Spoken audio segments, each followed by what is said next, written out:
Okay, if you will turn to page 212, we are going to go through the example problem. And we're going to talk about balancing torques. So you have Carrie Ann, whose mass is 56 kilograms, and Aisha with a mass of 43 kilograms. And they want to balance on a very long seesaw. It's 1.75 meters long. Where are they going to place the pivot point so that they balance? And so, whoops. You have these two girls with different masses, and you have to figure out where to move the fulcrum in order for them to balance. Stay with me because I know that this can get messy. So the first thing I did was make a list of Carrie Ann and Aisha. So we know that her mass is 56 kilograms and hers is 43. We don't know the radius that Carrie Ann will need, and we don't know the radius that Aisha will need. We do know that the force is going to be her mass. This is F of K is K for Carrie Ann, so I can keep it straight, is 56 times 9.8, because this is the acceleration of gravity and we're trying to get her weight. Remember that weight is a force.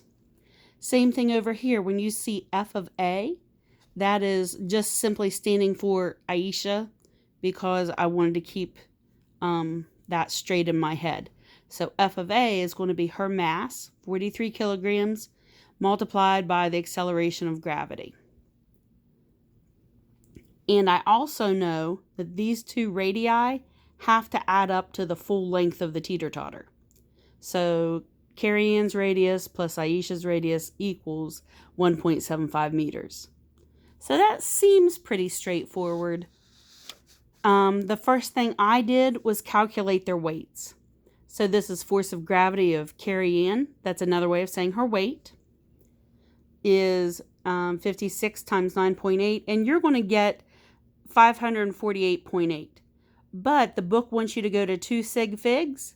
So we're going to keep her weight at 550 newtons. Aisha, 43 times 9.8.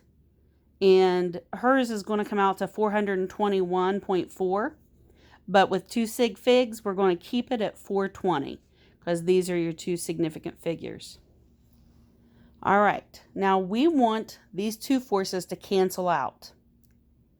And we want them to equal equilibrium. We want them to equal 0. So this is like the big long equation.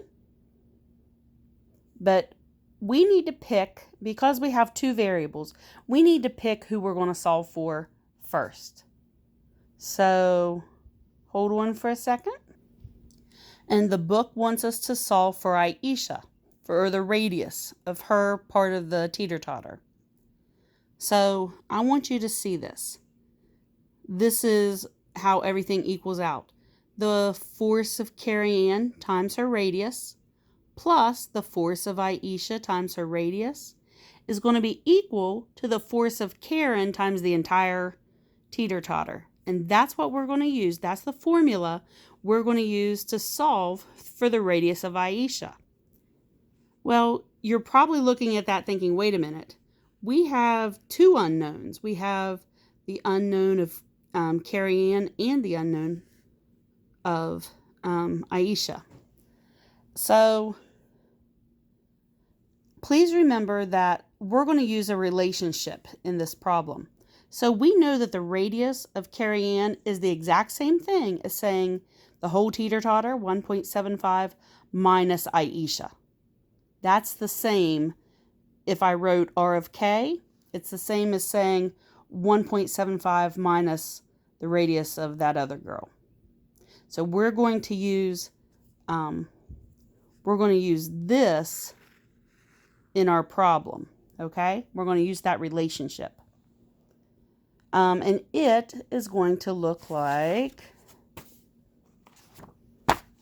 this. Bear with me. I want you to put this in.